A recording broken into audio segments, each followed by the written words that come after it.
پاکستان میں حکومت سازی کا مرحلہ جاری ہے اور پاکستان مسلم لیگ نواز اور پاکستان تحریک انصاف نے اپنے وزیر اعظم کے امیدواروں کا اعلان کر دیا ہے، مگر حکومت سنبھالتے ہی سب سے بڑا چیلنج ان کے سامنے پاکستانی معیشت کو سنبھالنے کا ہوگا۔ ایسے میں سوال یہ ہے کہ کیا ان کو معیشت کے چیلنجز کا ادراک ہے؟ I think معیشت کو جس چیز کی ضرورت ہے ابھی وہ ہے چینج، یعنی کہ کافی ڈیپ قسم کے ریفارمز لانے ہیں تاکہ یہ جو ہم لوگوں کا اور پاکستان کا جو ایک بوم اور بسٹ کا سائیکل رہا ہے نا پچھلے 25-30 سالوں سے جو چلتا آ رہا ہے وہ فائنلی ختم ہو سکے۔ اگر یہ ریفارم اور یہ چینج نہ لا سکی جو بھی حکومت آئے گی تو اس کا مطلب یہی ہے کہ جو ہماری پبلک ڈیٹ ہے، یعنی کہ جو جس حساب سے پاکستان کی ریاست کے اوپر جو قرضے چڑھتے چلے جا رہے ہیں ان کی رفتار بہت تیز ہو گئی ہے پچھلے چند سالوں میں۔ اور کل ہم نے ایک رپورٹ دیکھی تھی کہ وہ پچھلے جو 12 مہینے ہیں اس میں پر منتھ جو ریٹ ہے ڈیٹ کی ایکیومولیشن کا وہ کافی سالوں کافی دہائیوں سے اونچا ہے۔ تو یہ والا ٹرینڈ چلتا رہے گا۔ اگر ہم نے اس ٹرینڈ کو روکنا ہے تو بہت ضروری ہے کہ ڈیپ روٹڈ قسم کے چینجز لائے جائیں، اور وہ چینجز لانے کے لیے آپ کو ایک ایسی حکومت کی ضرورت ہے جس کا مینڈیٹ ہو نمبر 1، اور نمبر 2 اس کے پاس اتنی جگہ ہو اپنا کام کرنے کے لیے کہ وہ کچھ جو سیاسی پریشرز ہوتے ہیں ان کو برداشت کر سکے، ان کو سائڈ پہ رکھ کے اپنا کام چلا سکے۔ جو ابھی مجھے نہیں لگ رہا کہ یہ جو اسمبلیز ابھی بننے والی ہیں 8 فروری کی الیکشن کے بعد، کہ وہ والی اسمبلیز ایک اس قسم کی حکومت کریٹ کر سکے۔ معیشت میں ریفارمز کا نعرہ تو کافی عرصے سے لگایا جا رہا ہے، مگر ماہرین کا ماننا ہے کہ اس دفعہ اگر حقیقی ریفارمز نہ کیے گئے تو ملک کے لیے اس کے خطرناک نتائج ہو سکتے ہیں۔ اس کام میں اگر کوئی بھی حکومت فیل ہو جائے، اور ماضی میں تو فیل ہی ہوتی آ رہی ہیں، تو اس کے نتائج جو ہیں، اس فیلئر کے جو نتائج ہیں وہ 2 جگہوں پہ خاص نظر آتے ہیں۔ 2 خاص موضوع ہیں جہاں پہ ہمیں نظر آتا ہے کہ یہ معاشی ریفارمز کا فیلئر ہے، اور وہ ہے کہ عوام کے لیے مہنگائی اور ریاست کے لیے قرضے۔ تو پبلک ڈیٹ جو ہے وہ اس کی رفتار چڑھتی چلی جاتی ہے، اور وہ اس لیول پہ پہنچ جاتی ہے کہ ڈیٹ سروس کی جو کاسٹ ہے وہ پھر نہ معیشت اپنے فورن ایکسچینج ریزرو سے، نہ ریاست اپنے ریونیو سے میٹ کر سکتی ہے، اور اس کے جو نتیجے ہیں وہ پھر عوام کو مہنگائی کی شکل میں ان کے سامنے آتی ہے۔ اور آپ دیکھ لیں جیسے پچھلے 7 سالوں میں 2017 کے بعد سے جب ایک کوئی مضبوط حکومت نہیں آ سکی تھی پاکستان میں، تو ایک کے بعد ایک تب آپ دیکھ لیں نگران حکومت کی طرح کی کوئی چیز ہی چلتی آ رہی ہے، چاہے وہ نگران ہو یا نہ ہو، لیکن 1.5 سال 2 سال بس اس طرح کی اپنی وہ مدت پوری کر کے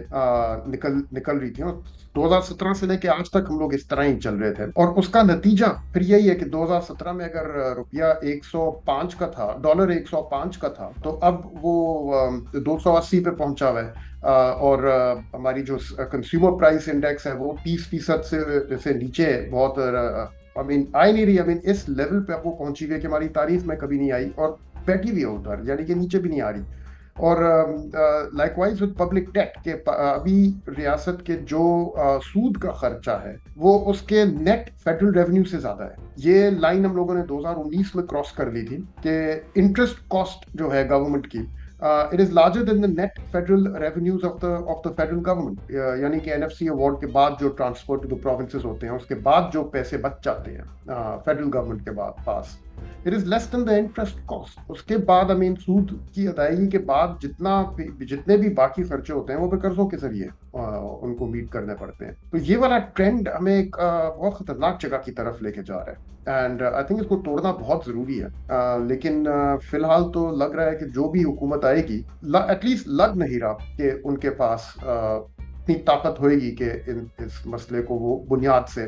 نبٹ سکے۔ آنے والی حکومت کے سامنے معاشی مسائل کے انبار لگے ہوئے ہیں، مگر معاشی تجزیہ کار کہتے ہیں کہ نقصان کرنے والے حکومتی اداروں کی نچکاری اور ٹیکس بیس کو بڑھانے سے ملکی معیشت میں بہتری لائی جا سکتی ہے۔ کافی حد تک جو کرنے کے جو کام ہے وہ تو ڈومیسٹک ہے۔ مثال کے طور ٹیکسز کی جو بیس ہے پاکستان میں اس کو براڈن کرنا بہت ضروری ہے۔ سروسز سیکٹر جو ہے وہ کوئی خاص ٹیکس کنٹریبیوٹ نہیں کرتا، حالانکہ آدھے سے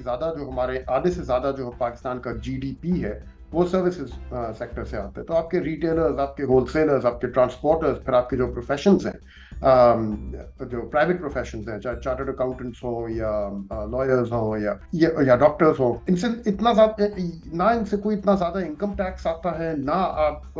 سیلز ٹیکس کوئی اتنا خاص ڈومیسٹک کنزمپشن پہ کلیکٹ کیا جاتا ہے. اس کو چینج کرنا بہت ضروری ہے. اب کچھ کام جو یہ لوگ شاید کر سکیں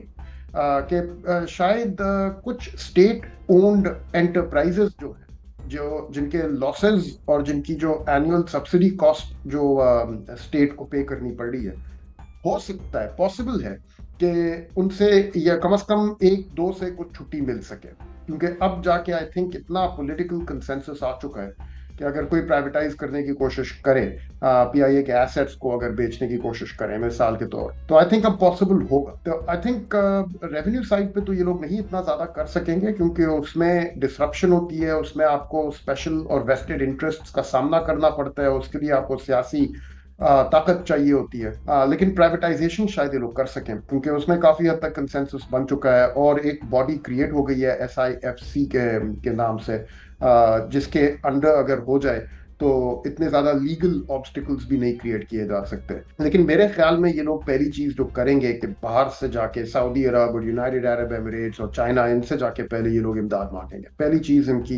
پہلا ان کا اٹیمپٹ یہی ہوگا کہ چند ارب ڈالر وہاں سے اگر مل جائیں، اور اس کے ساتھ ساتھ پھر IMF کا جو ایک لون وہ تو لینا پڑے گا، لیکن اس کے بھی مذاکرات کافی جلدی شروع کرنے پڑیں گے ان کو پاور میں آنے کے بعد. مزید نیوز اپ ڈیٹس اور ڈیجیٹل سٹوریز کے لیے سبسکرائب کریں ڈان نیوز پاکستان.